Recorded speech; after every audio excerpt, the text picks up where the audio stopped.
however, reverting to friend Sinbad and his horrifying adventures, who reminded him a bit of Ludwig, alias Ludwig, when he occupied the boards of the Gaiety when Michael Gunn was identified with the management and the Flying Dutchman, a stupendous success, and his host of admirers came in large numbers, everyone simply flocking to hear him, though ships of any sort, Phantom or the reverse, on the stage usually fell a bit flat, as also did trains. There was nothing intrinsically incompatible about it, he conceded.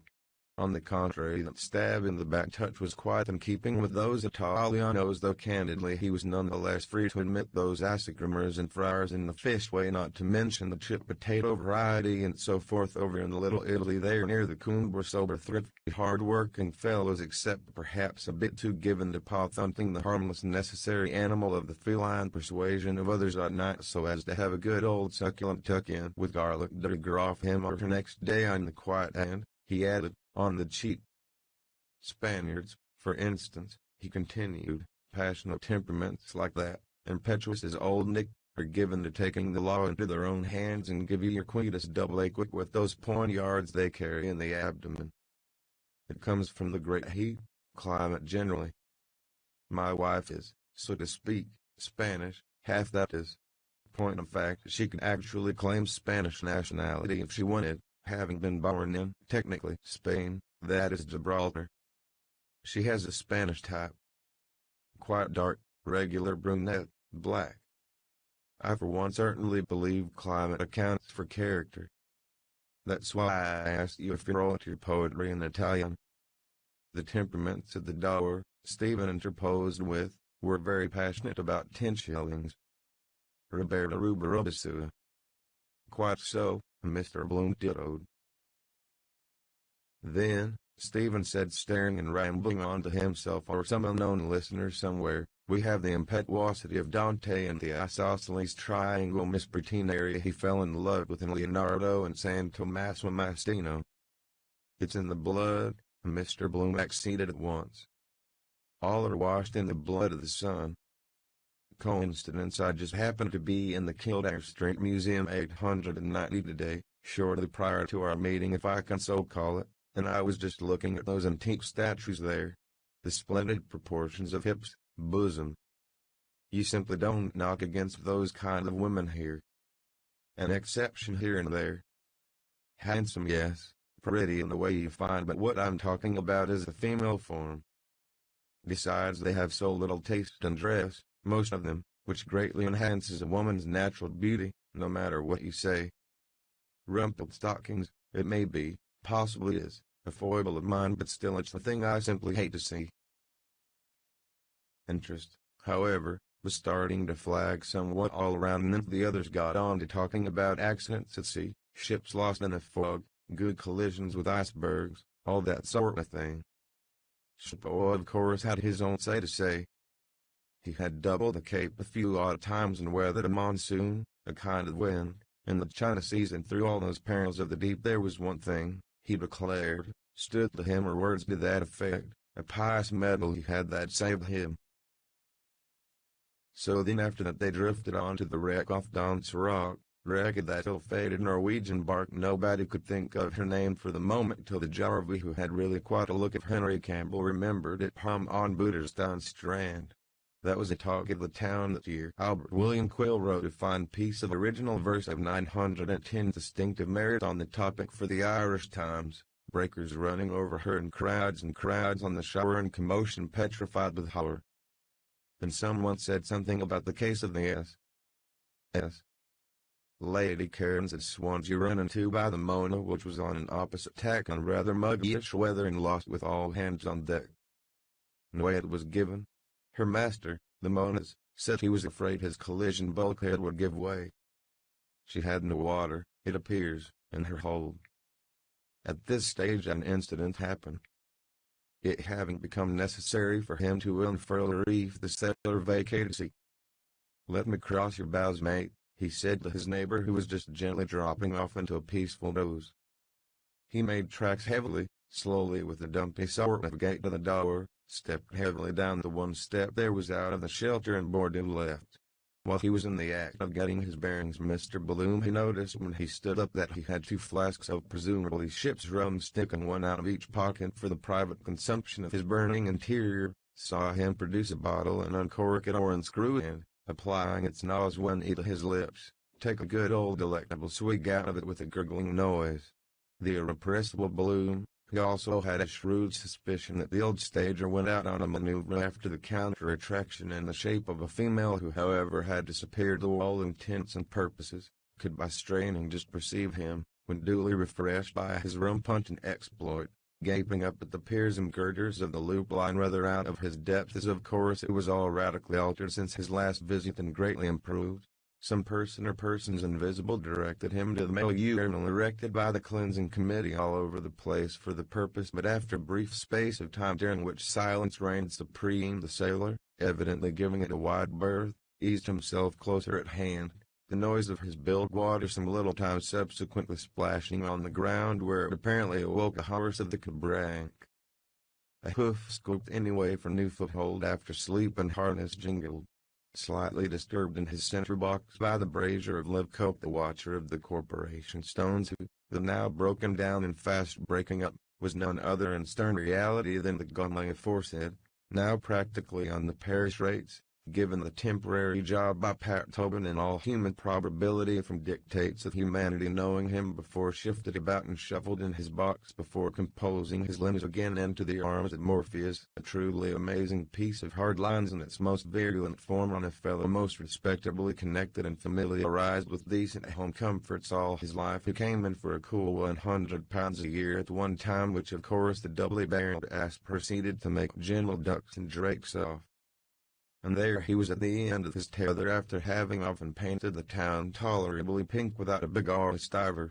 He had drank, needless to be told, and it pointed only once more and more when he might quite easily be in a large way of business if the biggest. However, he had contrived to cure himself of his particular partiality.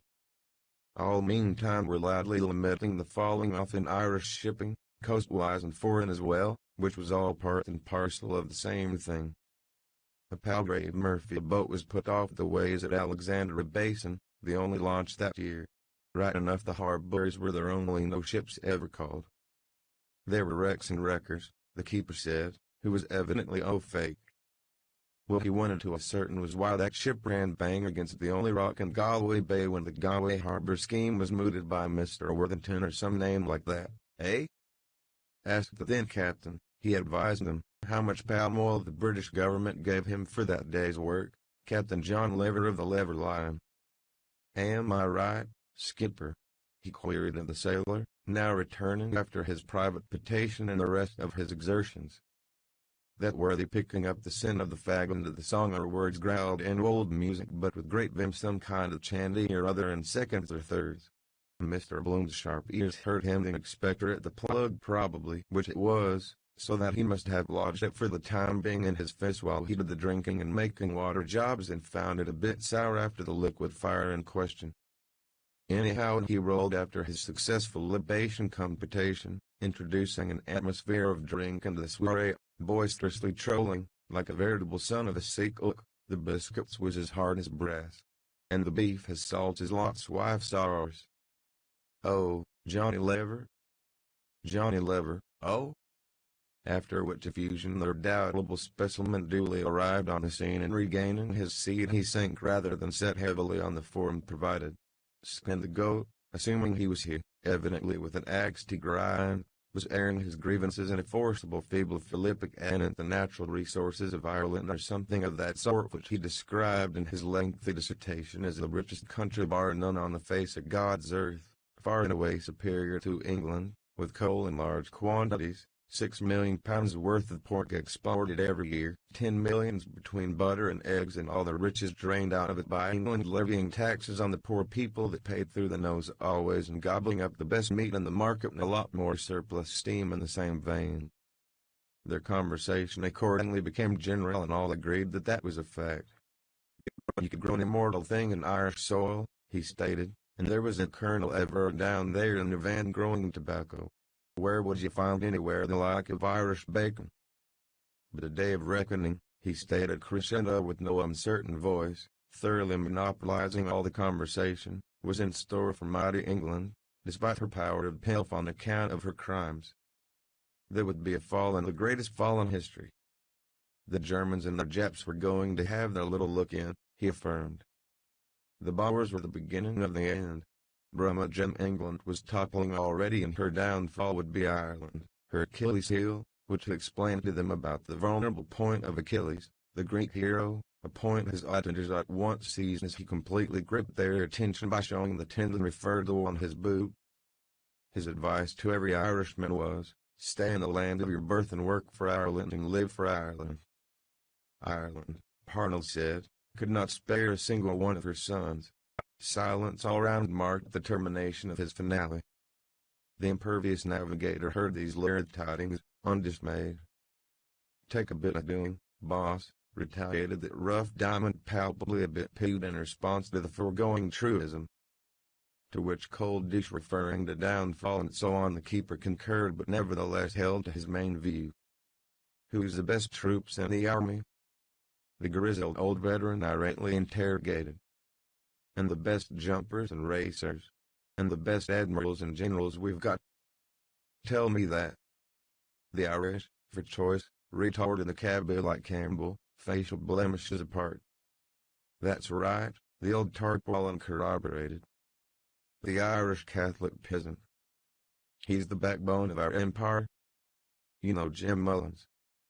While allowing him his individual opinions as every man, the keeper added he cared nothing for any empire, ours are his, and considered no Irishman worthy of his salt that served it. Then they began to have a few irascible words when it waxed hotter, both, needless to say, appealing to the listeners who followed the passage of arms with interest so long as they didn't indulge in recriminations and come to blows. From inside information extending over a series of years, Mr. Bloom was rather inclined to open the suggestion as egregious balderdash, for, pending the consummation of the vow to be or not to be wished for, he was fully cognizant of the fact that their neighbors across the channel, unless they were much bigger fools than he took them for, rather concealed their strength than the opposite.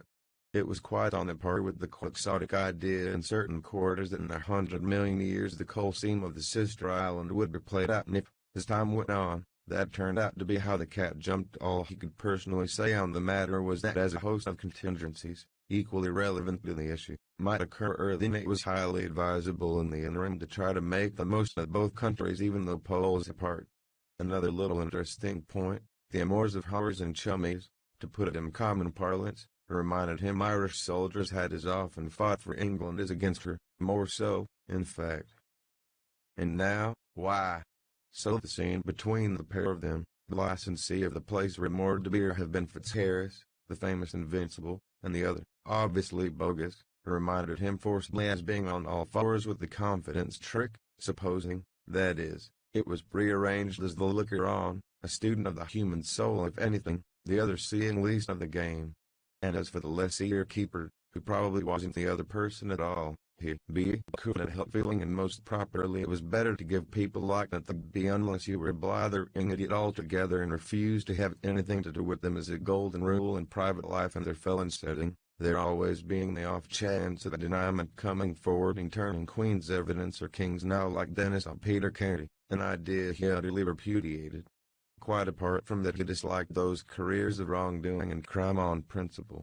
Yet, the such criminal propensities had never been an inmate of his bosom in any shape or form. He certainly did feel, and no denying it, while inwardly remaining what he was, a certain kind of admiration for a man who had actually brandished a knife, cold steel, with the courage of his political convictions, though, personally, he would never be a party to any such thing, off the same bat as those low vendettas of the South, have her swing for her, when the husband frequently, after some words passed between the two concerning her relations with the other lucky mortal, he having had the pair watched, inflicted fatal injuries on his adored one as a result of an alternative post-nuptial liaison by plunging his knife into her, until it just struck him that Fitz, nicknamed Skin the Goat, merely drove the car for the actual perpetrators of the outrage, and so as not, if he was reliably informed, actually party to the ambush which, in point of fact, was the plea some legal luminary saved his skin on.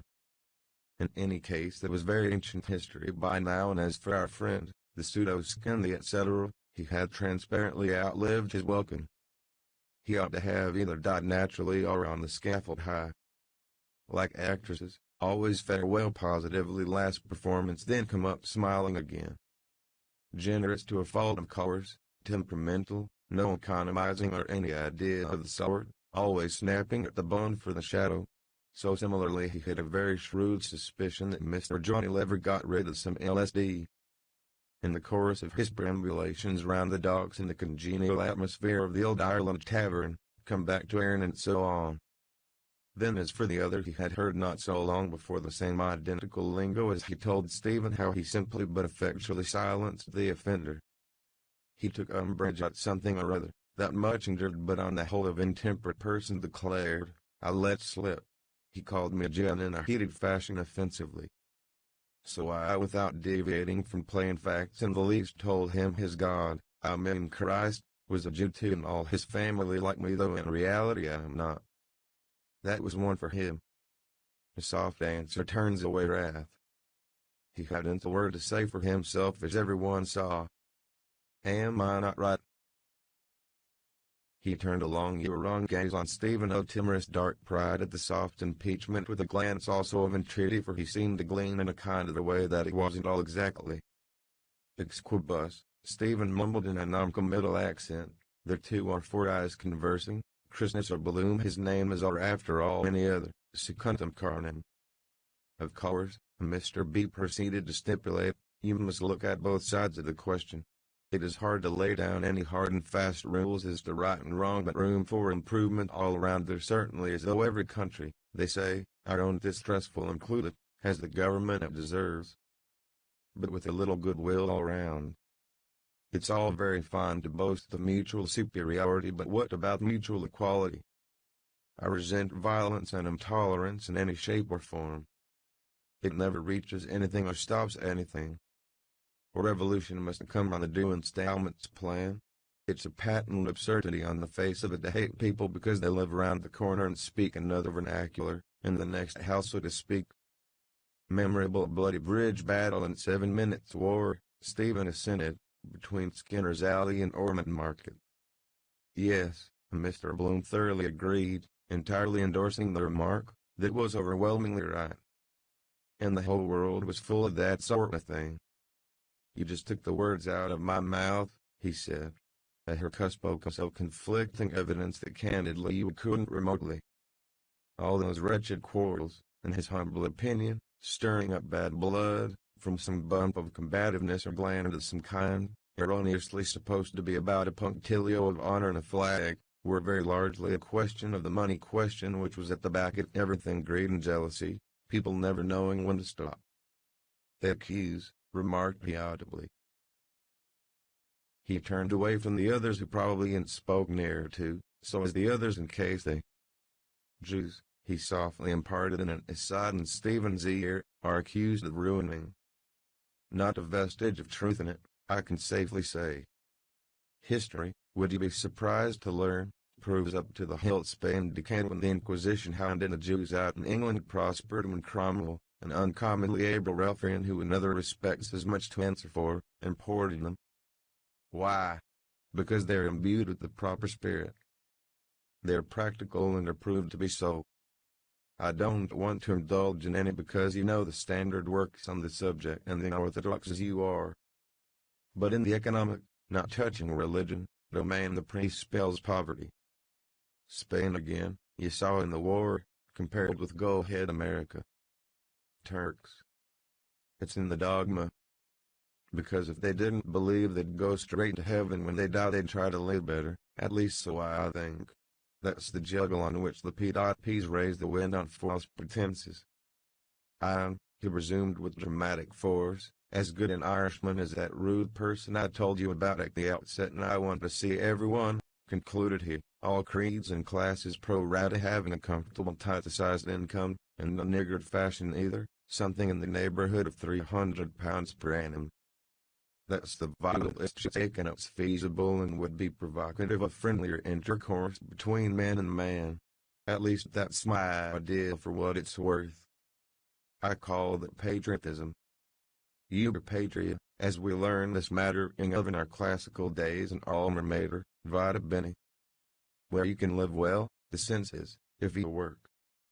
Over his untastable apology for a cup of coffee, listening to the synopsis of things in general, Stephen stared at nothing in particular. He could hear, of course, all kinds of words change in color like those crabs about ringside in the morning burrowing quickly into all colors of different sorts of the same sand where they had a home somewhere beneath or seemed to. Then he looked up and saw the eyes that said or didn't say the words the voice he heard said, if you work. Count me out, he managed to remark, meaning work. The eyes were surprised at this observation because as he, the person who owned them pro tem, observed or rather his voice speaking did, almost work, have to, together. I mean, of course, the other hastened to affirm, work in the widest possible sense. Also literary labor not merely for the kudos of the thing. Writing for the newspapers which is the readiest channel nowadays. That's work too. Important work. After all, from the little I know of you, after all the money expended on your education you are entitled to recoup yourself and command your price. You have every bit as much right to live by your pen in pursuit of your philosophy as the peasant has. What? You both belong to Ireland, the brain and the brawn. Each is equally important. You suspect, Stephen retorted with a sort of a half-laugh, that I may be important because I belong to the Faubourg Saint Patrice called Ireland for short. I would go a step farther, Mr. Bloom insinuated. But I suspect, Stephen interrupted, that Ireland must be important because it belongs to me. What belongs? Queried Mr. Bloom bending, fancying he was perhaps under some misapprehension. Excuse me. Unfortunately, I didn't catch the latter portion. What was it? Stephen, patently cross-tempered, repeated and shoved aside his mug of coffee or whatever you like to call it none too politely, adding, 1170. We can't change the country. Let us change the subject. At this pertinent suggestion Mr. Bloom, to change the subject, looked down but in a quandary, as he couldn't tell exactly what construction to put on belongs to which sounded rather far cry. The rebuke of some kind was clearer than the other part. Needless to say the fumes of his recent orgy spoke then with some asperity and a curious bitter way forward into his sober state. Probably the home life to which Mr. B attached the utmost importance had not been all that was needful or he hadn't been familiarized with the right sort of people. With a touch of fear for the young man beside him whom he furtively scrutinized with an air of some consternation remembering he had just come back from Paris, the eyes more especially reminding him forcibly of father and sister, failing to throw much light on the subject, however, he brought to mind instances of cultured fellows that promised so brilliantly nipped in the bud of premature decay and nobody to blame but themselves. For instance there was the case of O'Callaghan, for one, the half-crazy fattest, respectably connected though of inadequate means, with his mad vagaries among his other gay doings when Rodo and making himself a nuisance to everybody all around he was in the habit of ostentatiously sporting in public a suit of brown paper effect. And then the usual all-day amusement after the fun had gone on fast and furious he got 1190 landed into hot water and had to be spirited away by a few friends, after a strong hint to a blind horse from John Mallon of Lower Castle Yard, so as not to be made amenable under Section 2 of the Criminal Law Amendment Act, certain names of those subpoenaed being handed in but not divulged for reasons which will occur to anyone with a picked brains. Briefly, putting 2 and 2 together, 616 which he pointedly turned a deaf ear to, Antonio and so forth, jockeys and aesthetes and the tattoo which was all the go in the 70s or thereabouts even in the House of Lords because early in life the occupant of the throne, then heir apparent, the other members of the upper ten and other high personages simply following in the footsteps of the head of the state, he reflected about the heirs of notorieties and crowned heads running counter to morality such as the Cornwall case a number of years before under the veneer in a way scarcely intended by nature, a thing good Mrs. Grundy, as the law stands, was terribly down on though not for the reason they thought they were probably whatever it was except women chiefly who were always fiddling more or less with one another it being largely a matter of all the rest of it. Ladies who like distinctive underclothing should, and every well-tailored man must, trying to make the gap wider between them by innuendo and give more of a genuine fillip to its of impropriety between the two, She unbuttoned his and then he untied her, mind the pin, whereas savages in the Cannibal Islands, say, at 90 degrees in the shade not carrying a continental. However, reverting to the original, there were on the other hand others who had forced their way to the top from the lowest rung by the aid of their bootstraps. Sheer force of natural genius, that. With brains, sir. For which and further reasons he felt it was his interest and duty even to wait on and profit by the unlooked-for occasion, though why he could not exactly tell, being as it was already several shillings to the bad, having in fact let himself in for it. Still, to cultivate the acquaintance of someone of no uncommon caliber who could provide food for reflection would amply repay any small intellectual stimulation, as such, was, he felt, from time to time a first-rate tonic for the mind. Added to which was the coincidence of meeting, discussion, dance, row, old salt of the here today and go on tomorrow type, night loafers, the whole galaxy of events, all went to make up a miniature cameo of the world we live in, especially as the lives of the submerged tenth, vias, commoners, divers, scavengers, etc., were very much under the microscope lately. To improve the shining hour he wondered whether he might meet with anything approaching the same luck as Mr. Philip Biafo have taken down in writing. Suppose he were to pin something out of the common groove, as he fully intended doing, at the rate of 1 guinea per column. My experiences, let us say, in a cabman's shelter. The pink edition extra sporting of the telegraphic lie lay, as luck would have it, beside his elbow, and as he was just puzzling again, far from satisfied, over country belonging to him in the preceding rebus, the vessel came from Bridgewater and the postcard was addressed A. Budenfine, the captain's age. His eyes went aimlessly over the respective captions which came under his special province. They'll embrace and give us this day our daily press.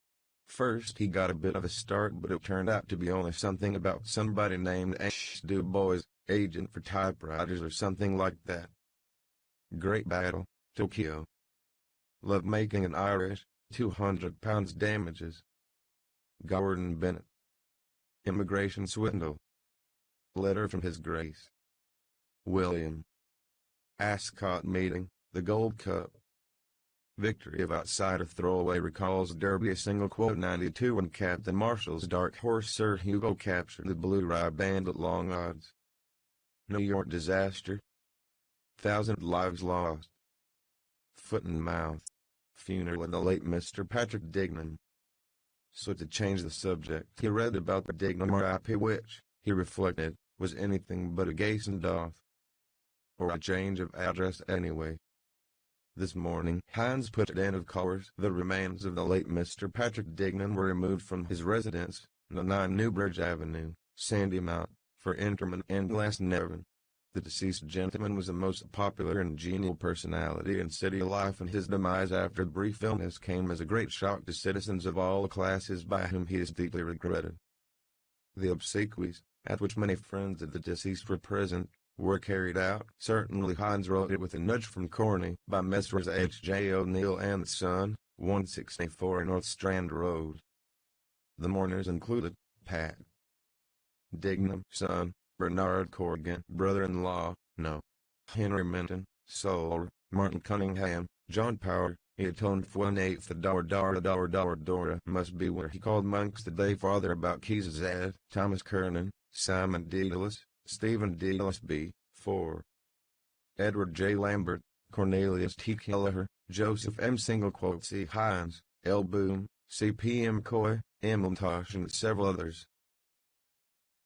Nettled not a little by L. Boom, as it incorrectly stated, and the line of bitch type, but tickled to death simultaneously by C. P. M. Coy and Stephen Dedalus B.A., who were conspicuous, needless to say, by their total absence, to say nothing of M. Montosh. L. Boom pointed it out to his companion B.A., engaged in stifling another yawn, half nervousness, not forgetting the usual crop of nonsensical howlers of misprints. "Is it first epistle to the Hebrews?" he asked as soon as his bottom jaw would let him, and text, "Open thy mouth and put thy foot in it." "It is."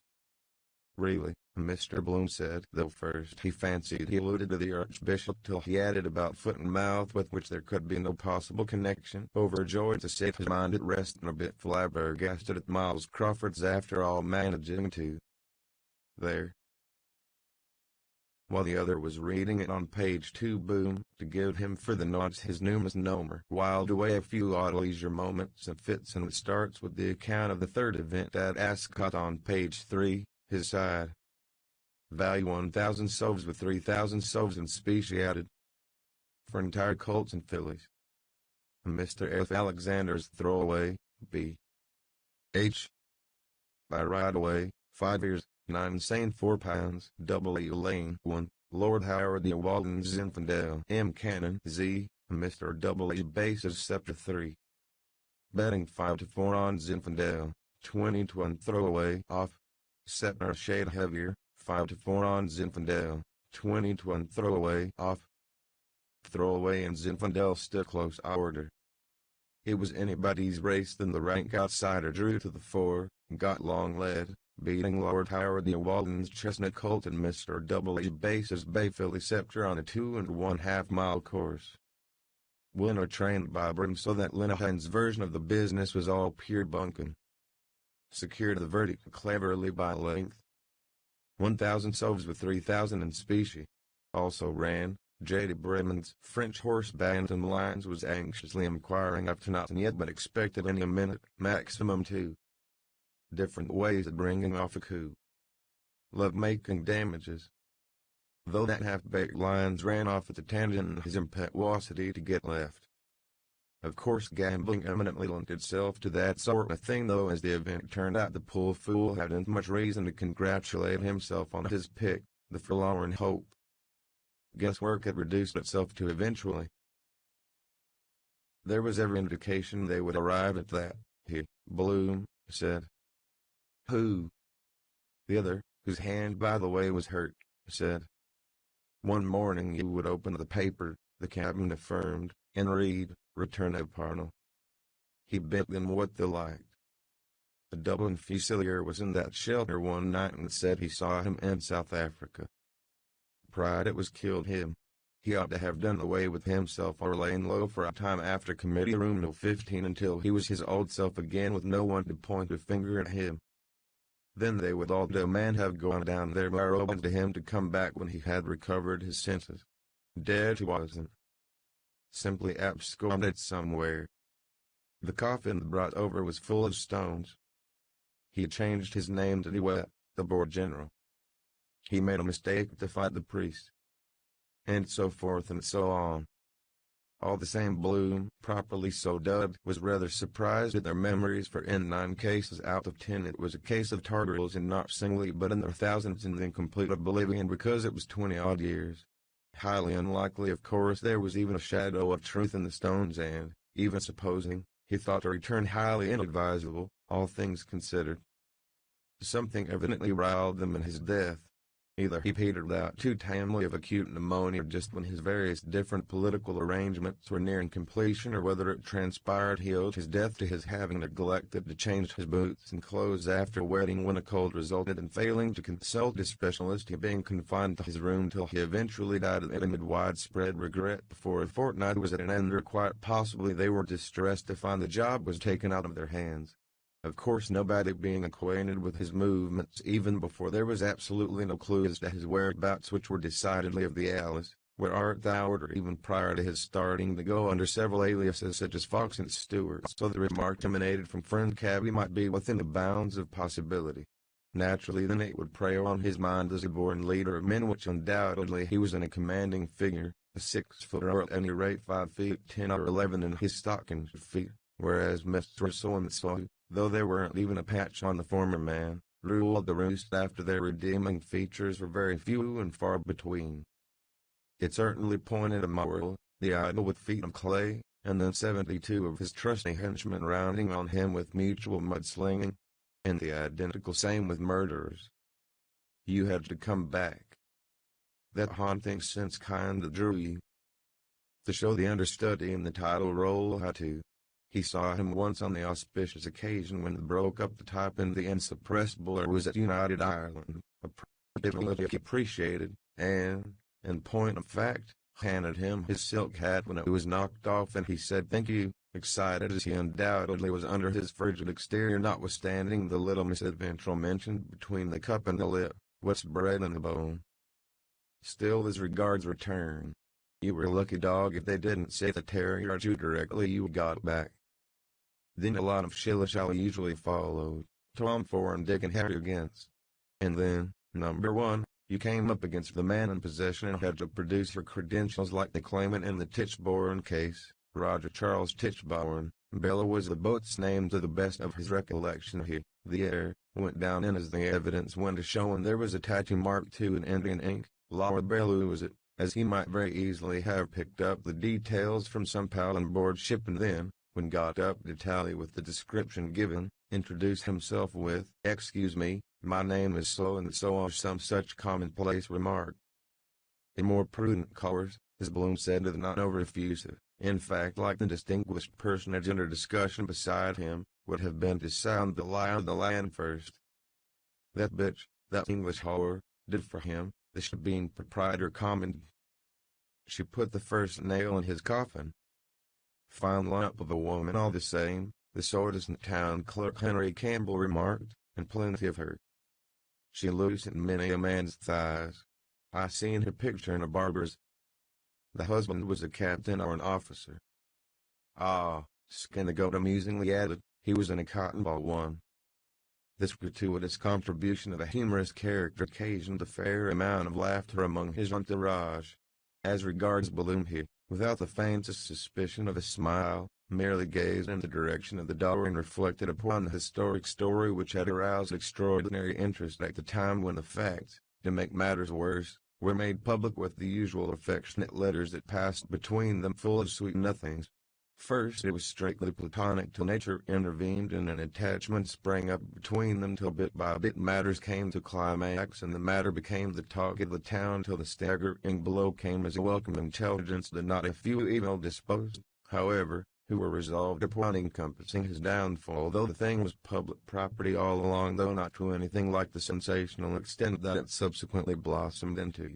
Since their names were coupled, though, since he was her declared favorite, where was the particular necessity to proclaim it to the rank and file from the housetops? The fact, namely, that he had shared her bedroom, which came out in the witness box on oath when a thrill went through the packed court, literally electrifying everybody in the shape of witnesses swearing to having witnessed him on such and such a particular date, in the act of scrambling out of an upstairs apartment with the assistance of the ladder and night apparel, having gained admittance in the same fashion, a fact the weeklies, addicted to the lubric a little, simply coined shoals of money out of.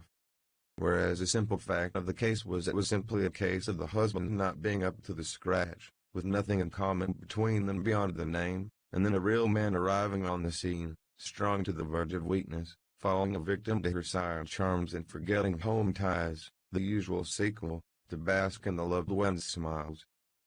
The eternal question of the life connubial, needless to say, cropped up. Can real love, supposing there happens to be another chap in the case, exist between married folk? Poser. Though it was no concern of theirs absolutely if he regarded her with affection, carried away by folly. A magnificent specimen of manhood, he was truly augmented obviously by gifts of the high order, as compared with the other military supernumerary, that is, who was just the usual everyday farewell, my gallant captain kind of an individual in the light dragoons, the 18th Hussars to be accurate, and inflammable doubtless, the fallen leader, that is, not the other, in his own peculiar way, which she colors, woman, quickly perceived as highly likely to carve his way to fame, which he almost bid fair to do till the priests and ministers of the gospel as a whole, his erstwhile staunch adherents, and his beloved evictive tenants for whom he had done yeoman service in the real parts of the country by taking up the cudgels on their behalf in a way that exceeded their most sanguine expectations, very effectually cooked his matrimonial goose, thereby heaping coals of fire on his head much in the same way as the fabled ass's kick. Looking back now, in a retrospective kind of arrangement, all seemed a kind of dream. And then coming back was the worst thing you ever did, because it went without saying you would feel out of place, as things always moved with the times. Why, as he reflected, Irish Strand, The locality he had not been in for quite a number of years looked different somehow since, as it happened, he went to reside on the north side. North or south, however, it was just the well-known case of hot passion, pure and simple, upsetting the apple cart with a vengeance, and just bore out the very thing he was saying, as she also was Spanish or half so, types that wouldn't do things I have, passionate abandon of the South, casting every shred of decency to the winds. Just bears out what I was saying, he, with glowing bosom, said to Stephen, about blood in the sun. And, if I don't greatly mistake, she was Spanish too. The King of Spain's daughter, Stephen answered, adding something or other rather muddled about farewell and adieu to ye Spanish onions in the first line called the dead man, and from Ramhead to Slee was so and so many. Was she? Bloom ejaculated, surprised though not astonished by any means. I never heard that rumor before. Possible, especially there, it was as she lived there. So, Spain. Carefully avoiding a book in his pocket, sweets of, which reminded him by the by of that Capel Street Library book out of date, he took out his pocketbook and, turning over the various contents it contained rapidly, finally he. Do you consider, by the by, he said, thoughtfully selecting a faded photo which he laid on the table, that a Spanish type? Stephen, obviously addressed, looked down the photo, showing a large-sized lady with her fleshy charms on evidence in an open fashion, as she was in the full bloom of womanhood, in evening dress cut ostentatiously low for the occasion to give a liberal display of bosom, with more than vision of breast, her full lips parted and some perfect teeth, standing near, ostensibly with gravity, a piano on the rest of which was in old Madrid, a ballad, pretty in its way, which was then all the vogue. The lady's eyes, dark, large, looked at Stephen, about to smile about something to be admired. Lafayette of Westmoreland Street, Dublin's premier photographic artist, being responsible for the aesthetic execution. Mrs. Bloom, my wife, the prima donna Madame Marion Tweedy, Bloom indicated. Taken a few years since. And or about 96. Very like her then. Beside the young man, he looked also at the photo of the lady, now his 1440 legal wife, who, he intimated, was the accomplished daughter of Major Brian Tweedy, and displayed at an early age a remarkable proficiency as a singer, having even made her bow to the public when her years numbered barely sweet 16. As for the face, it was a speaking likeness and expression, but it did not do justice to her figure, which came in for a lot of notice usually, and which did not come out to the best advantage in that return. She could without difficulty, he said, have posed for the ensemble, not to dwell on certain opulent curves of the. He dwelt, being a bit of an artist in his spare time, on the female form in general developmentally, because, as it so happened, no later than that afternoon he had seen those Grecian statues, 1450, perfectly developed as works of art, in the National Museum. Marble could give the original, shoulders, back, all the symmetry, all the rest. Yes, Puritanism, it is the St. Joseph's sovereign thievery rollers, bandes. Figene trop. Whereas no photo could, because it simply wasn't art in word. The spirit moving him, he would much have liked to follow Jack Tar's good example and leave the likeness there for a very few minutes to speak for itself on the plea, so that the other could drink in the beauty for himself, her stage presence being, frankly, a treat in itself which the camera could not at all do justice to. But it was scarcely professional etiquette, so. Though it was a warm, pleasant sort of a night now, yet wonderfully cool for the season, considering, for sunshine after storm. And he did feel a kind of need there and then to follow suit, like a kind of inward voice, and satisfied possible need by moving emotion. Nevertheless, he sat tight, just viewing the slightly soiled photo creased by opulent curves, none the worse for wear however, and looked away thoughtfully with the intention of not further increasing the other's possible embarrassment while gauging her symmetry of heaving gunbound point. In fact, the slight soiling was only an added charm, like the case of linen slightly soiled, good as new, much better in fact with the starch out. Suppose she was gone when he I looked for the lamp which she told me came into his mind but merely as a passing fancy of his because he then recollected the morning littered bed etc. in the book about Ruby with Matham Pike hoses sip in it which must have fell down sufficiently appropriately beside the domestic chamber pot with apologies to Linley Murray. The vicinity of the young man, educated, distinct, gay and impulsive into the bargain, far and away the pick of the bunch though you wouldn't think you hit it in him yet you would. Besides, he said the picture was handsome which, say what you like, it was though at the moment she was distinctly stouter. And why not? An awful lot of make-believe went on about that sort of thing involving a lifelong slur with the usual splash page of gutter press about the same old matrimonial tangle alleging misconduct with professional golfer or the newest stage favorite instead of being honest and above board about the whole business. How they were fated to meet and an attachment sprang up between the two so that their names were coupled in the public eye was told in court with letters containing the habitual mushy and compromising expressions leaving no loophole to show that they openly cohabited 2 or 3 times a week at some well-known seaside hotel and relations, when the thing ran its normal course, became in due course intimate. Then the decree Nisi and the king's proctor tries to show cause why and, he failing to quash it, Nisi was made absolute. But as for the two misdemeanors, wrapped up as they largely were in one another, could safely afford to ignore it as they very largely did till the matter was put in the hands of a solicitor who filed a petition for the party wronged in due course. He, enjoyed the distinction of being close to Aaron's and crowned king in the flesh when the thing occurred on the historic fracas when the fallen leaders, who notoriously stuck to his guns to the last drop even when clothed in the mantle of adultery, leaders, trusty henchmen to the number of 10 or a dozen or possibly even more than that penetrated into the printing works of the insuppressible or knew it was United Ireland, by no means by the appropriate appellative, and broke up the type of cases with hams or something like that all on account of some scurrilous effusions from the facile pens of the O'Brienite scribes at the usual mudslinging occupation reflecting on the erstwhile tribune's private morals. Though palpably a radically altered man, he was still a commanding figure, though carelessly garbed as usual with that look of settled purpose which went a long way with the Shilly-Shalliers till they discovered to their vast discomfiture that their idol had feet of clay after placing him upon a pedestal which she, however, was the first to perceive. As those were particularly hot times in the general hullabaloo, Bloom sustained a minor injury from an nasty prod at some chap's elbow in the crowd that of course congregated lodging some place about the pit of the stomach, fortunately not of a grave character. His hat, harness, a silk one, was inadvertently knocked off and, as a matter of strict history, Bloom was the man who picked it up from the crush after witnessing the occurrence, meaning to return it to him, and return it to him he did with the utmost celerity, who panting and hatless and whose thoughts were miles away from his hat at the time, all the same being a gentleman born with a stake in the country, he, as a matter of fact, having gone into it more for the kudos of the thing than anything else, what's bred in the bone instilled into him in infancy at his mother's knee in the shape of knowing what good form was came out at once because he turned around to the donor and thanked him with perfect aplomb, saying, "Thank you, sir," though in a very different tone of voice from the ornament of the legal profession whose headgear Bloom also set to rights earlier in the course of the day, history repeating itself with the difference, after the burial of a mutual friend when they had left him alone in his glory after the grim task of having committed his remains to the grave.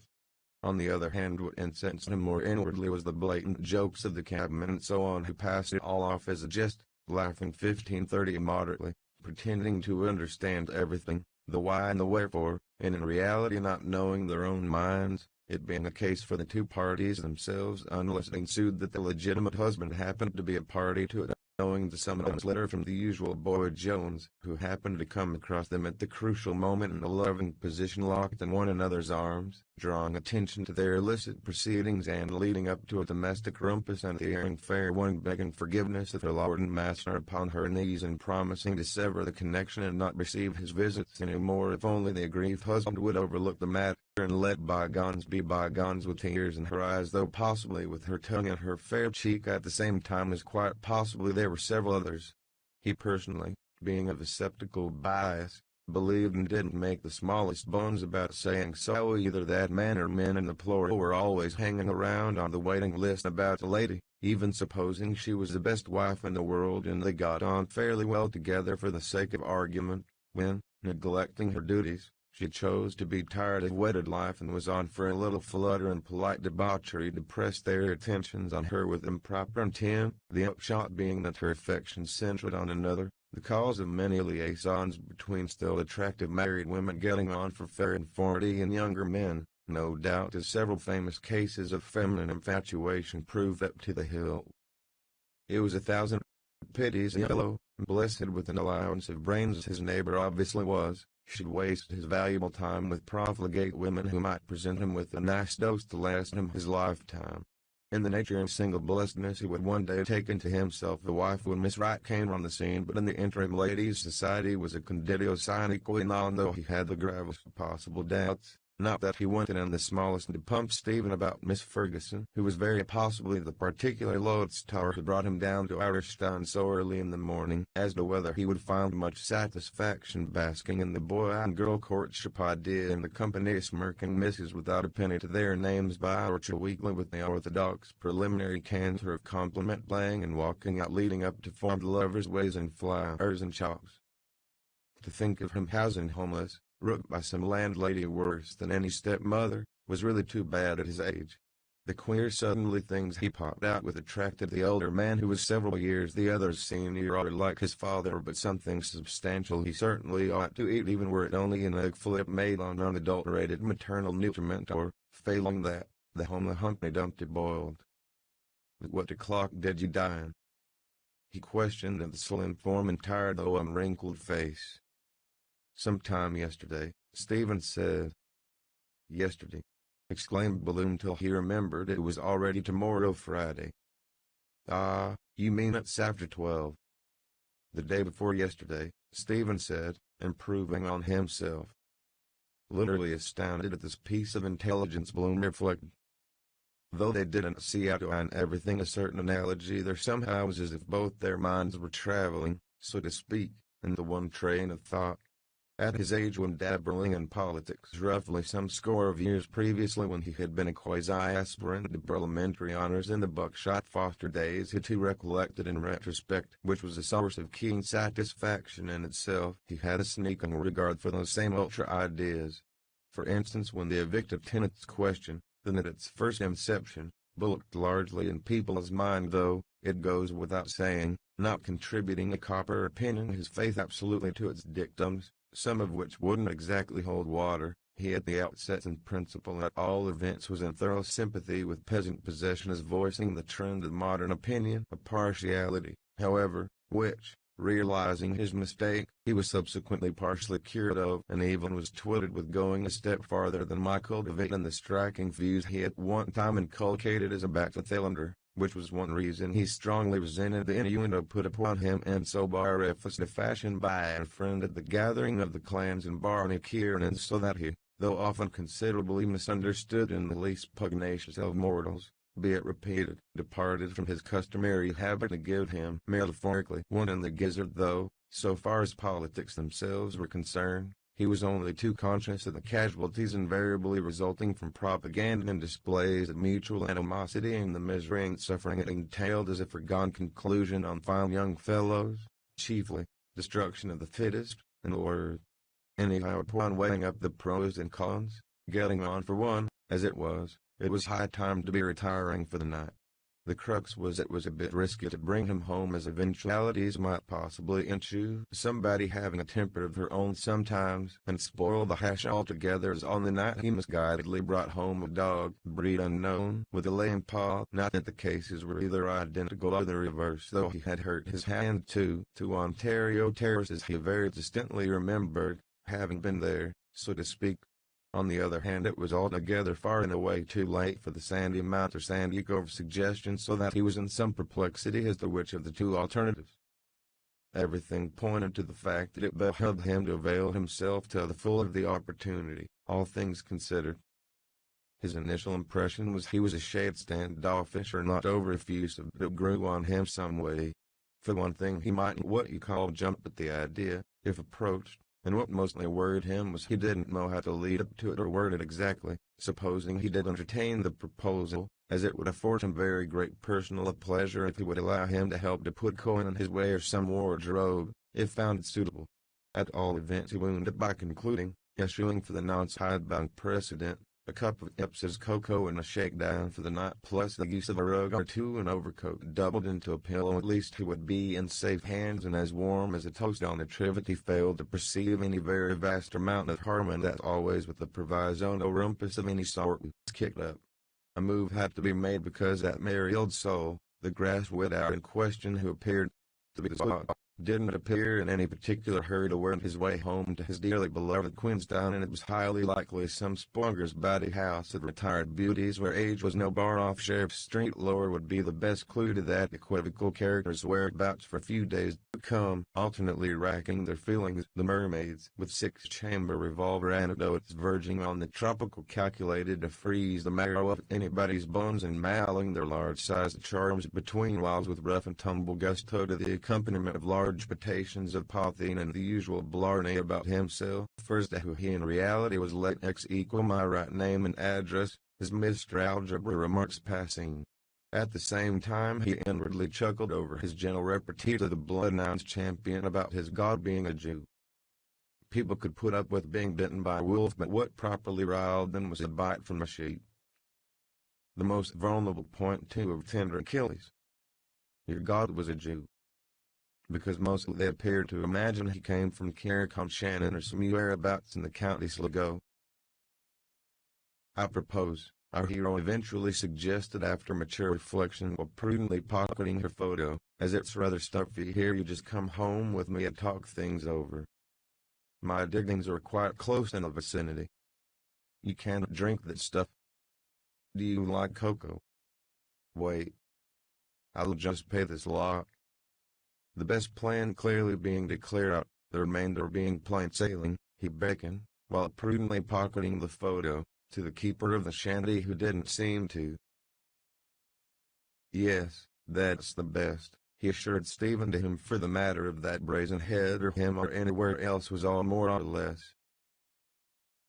All kinds of utopian plans were flashing through his busy brain: education, the genuine article, literature, journalism, prize tidbits, up-to-date billing, concert tours and English watering resorts packed with hydros and seaside theaters, turning money away, duets in Italian with the accent perfectly true to nature, and a quantity of other things, and the necessity, of course, to tell the world and his wife from the housetops about it, and a slice of luck.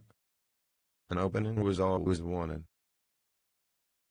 Because he more than suspected he had his father's voice to bank his hopes on, which it was quite on the cards he hit, so it would be just as well, by the way, no harm, to trail the conversation in the direction of that particular red herring just to.